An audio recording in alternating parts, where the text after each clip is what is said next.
I am Danielle. I am 30 years old and I am an office worker. I married my husband, Fred, 3 years ago, and as of now, we do not have a child yet. My marriage with my husband is very good, and we are enjoying our life together. We both work, so we are financially stable, and we have many interests in common that we never run out of topics to talk about. We have a similar certain way of thinking about things, and when I am with him, I feel very comfortable being with him. I am sure that I will never meet anyone better than Fred. Fred and I have a perfect married life, but there was one problem that was very bothering me. Well, it is a problem that many families might face, and that is the mother-in-law problem. However, I feel that the problems I face with my mother-in-law are probably the most problematic issues compared to other families. First of all, let me tell you how bad and horrible Nikki, my mother-in-law, is. Regularly, Nikki would just pick on me and talk bad about to me in my face. Danielle, what are you wearing? Oh, it's one of my favorite skirts. Well, I think it looks out of fashion and a little bit skanky. It's what prostitutes would wear. I mean, like those prostitutes who are unpopular and cannot even get a guy. Not only does she talk bad about me into my face, she always makes me do all of the household chores such as housekeeping. Oh yeah, Danielle, could you clean up my bathtub for me? What? What do you mean, what? You should be thankful that we are letting you stay with us, so you should be repaying your gratitude to us by cleaning up the house instead of being a couch potato. Well, I wasn't saying that because I want to be a couch potato, but... Well then, just clean my bathtub squeaky clean. When you're done cleaning my bathtub, mow the lawn in the backyard, do the grocery shopping for tonight's dinner, and also don't forget to make the dinner for all of us. That is too much she is asking for me, and that is all of the household chores. Even though Nikki was asking too much out from me, since I just got married then, I decided to put up with her, just because I wanted to build a good relationship with the in-laws. However, the level of Nikki picking on me increased more and more. This is about this one day I visited Nikki and Brad, my father-in-law. I cooked and prepared dinner as Nikki told me to do so. Fred and Brad enjoyed my cooking and even had seconds, but Nikki was mumbling. This dish is so bland, and the texture of this food, it's too chewy. I shouldn't have made Danielle, who is not a good cook, to prepare us the dinner, because she just wasted such great ingredients. After she mumbled those words, she started to throw away my prepared dinner into the trash can. I didn't expect that she would do such a thing, so I was so confused. Nikki, what are you doing? Are you insane? Mom, that is too horrible. Are you two serious? I can't believe this. Why are you both on her side when you two should be on my side?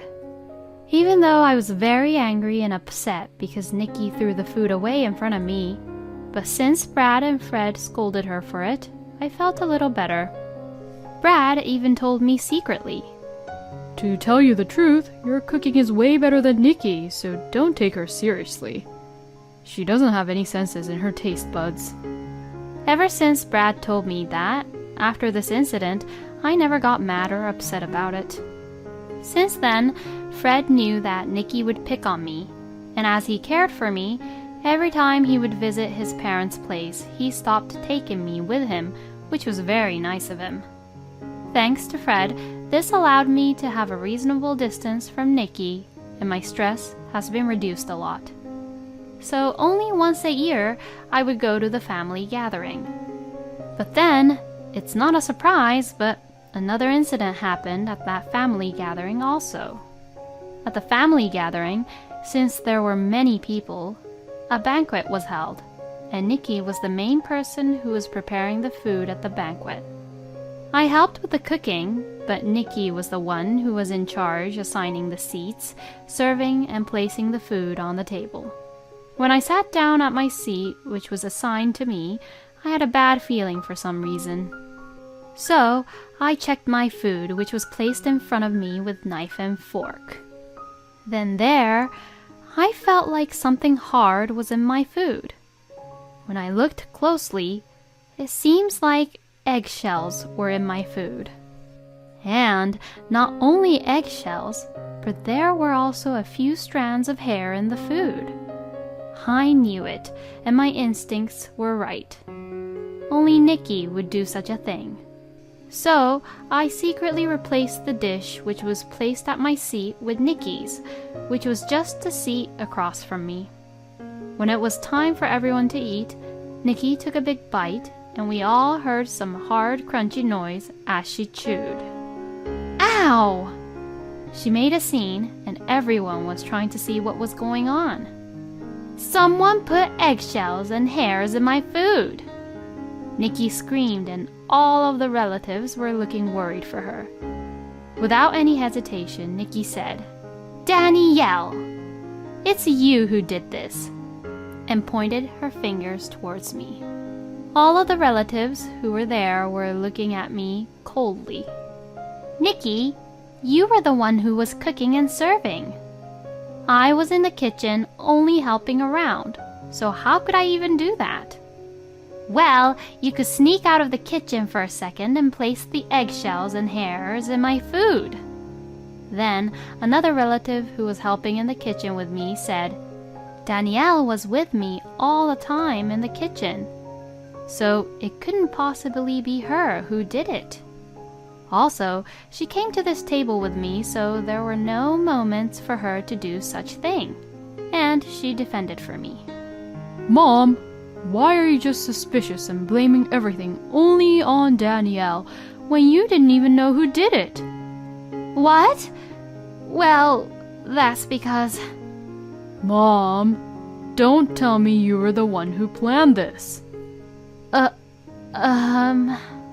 For Nikki's sake, I didn't want to say anything, but as soon as the toast was made and saw my food, I had a bad feeling, so I checked my food and found that there were eggshells and strands of hair in it. Since Nikki was picking on me from the very beginning of our marriage, and since Nikki was the one who cooked and served the plates, I just assumed that Nikki would be the only one who would do such a thing to me, so I switched our plates. But then, there is no evidence that Nikki actually did this. I shouldn't have just assumed it was Nikki just because she has been picking on me all the time. I'm such a great actress. As I said that, everyone was feeling bad for me and looked at Nikki with dismay. Nikki didn't expect this, so she didn't know what to do, but Brad scolded. Nikki, how could you do such thing? You're just embarrassing. And took her home. Well, if this was the last incident, then I wouldn't have considered my problems to be that big of an issue. However, Nikki didn't learn her lesson. After that, Nikki stopped picking on me, but instead, she started calling me very often. She called me 3 times a day, morning, lunch, and night, and if I didn't pick up the phone, she would forever call me until I pick up. And if I do answer, she would just talk about her day, wasting my time. Not only calls, but she would just show up at our house without informing me, and just stays at our house for a very long time without doing anything. Even though she doesn't pick on me anymore, she talks to me too much that I can't be bothered to listen to all of her stories, and she always wastes my weekends and holidays by her just talking to me. Even Fred told her off, saying, Mom, could you not come over to our house so often? But she doesn't even listen to him. Therefore, As a countermeasure against Nikki wasting my precious time with her talking, I decided to evacuate to my parents' house with Fred every weekend. I thought this would fix everything, but after 3 weeks of this, Nikki catched on what Fred and I were doing, so she started coming over to my parents' house now. She even lied that she was the delivery person to catch me off guard, and when my mother opened the door, Nikki would just barge herself in. I can't tell you how horrified we were of Nikki. When this happened, we called Brad and made him preach her and take her back home. After that, Nikki stopped stalking and calling me for a while, but then, one day, Brad passed away very suddenly with a health condition. Since there was no one to stop Nikki, she was a loose cannon. Firstly, Nikki spent all of the money she inherited from Brad in a blink of an eye. She bought tons of high-end brand bags and ate out every day at a very expensive restaurant. As a result, Nikki became very obese. Also, she stopped doing any of the household chores such as cleaning and taking out the trash, so Nikki's house became full of trash and it was all a mess. Even the neighbors complained about it, and Fred and I didn't know what to do about it. To make matters worse, Nikki started to borrow money from the loan sharks. Unable to stop her extravagant lifestyle, even when she spent all the money she had from Brad in savings, she continued to use the loan sharks to borrow and spend money. Nikki even brought the debt collectors at our house for us to pay her debts. When the cars of the debt collectors were parked and lined up at our lawn, I was very scared. Fortunately, both Fred and my father were not scared, so they took a firm stand and were able to turn the debt collectors away and then dealt with them legally through our lawyer by saying we were not obligated to make any payments. I couldn't stand Nikki anymore by this time. Even Fred said, Since I don't have any siblings and Dad has passed away, Mom was my only blood-related family, but this is too much. I have no choice but to cut ties with her. So then, we decided to take a certain action. This year, we had a very long spring break. So, to go to my parents' house, I packed all of my belongings and locked the house and headed for my car. When I was about to open my car, I see Nikki standing there. I knew that she would come over. I already predicted this situation. Nikki would come over to our house at the end of the month for money, and this has been going on for the past 3 months now. Of course, Fred and I do not give her any money at all. Hey, Danielle! Today is the beginning of the spring break, isn't it? I know you're bored, so I came over to be in your company. You are just saying that, but you just only want money. How could you say such a thing, Danielle? Isn't Fred on his business trip right now? I thought you would be lonely, so that's why I came over. Thanks, but no thanks, Nikki. I am about to leave and go over to my parents' place. Well, then, I will be looking over your house then. What? You will be gone for a couple days, right? I heard that burglars tend to break in during the holidays. Nikki, it's okay. Please go back to your place. Don't worry, I can take care of your house, you know. As she said this, Nikki just reached into my bag and tried to forcibly take my house keys. Stop it! I quickly hand-chopped her wrist. Ow! Nikki was on the ground, holding her wrist. Nikki, stop bothering us anymore, okay? Well then, I have to go now. I ignored Nikki, who was still on the ground, and got in and started the car. I finally go to my parents' place. Fred opened the door. Finally, you are here. I wanted to say here I am with a smile, but when I saw Fred, I became relaxed and I began to cry. Fred hugged me tight. Fred let me cry in his arms until there were no tears left in me anymore. That night, both of my parents, Fred and I, went out to a restaurant and had a very nice dinner. Then, my phone rang. It was Nikki who was calling me. I forgot to block her. Since my phone won't stop ringing, I decided to pick up the phone. I had no other choice. This will be my last conversation with her anyways. Hello? Hello? Is this Danielle? Hey, isn't your parents' house's address this?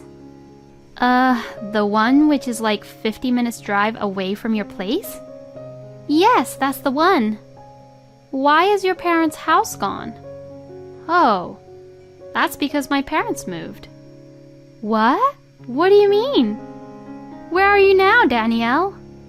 I am at my new parents' house. What?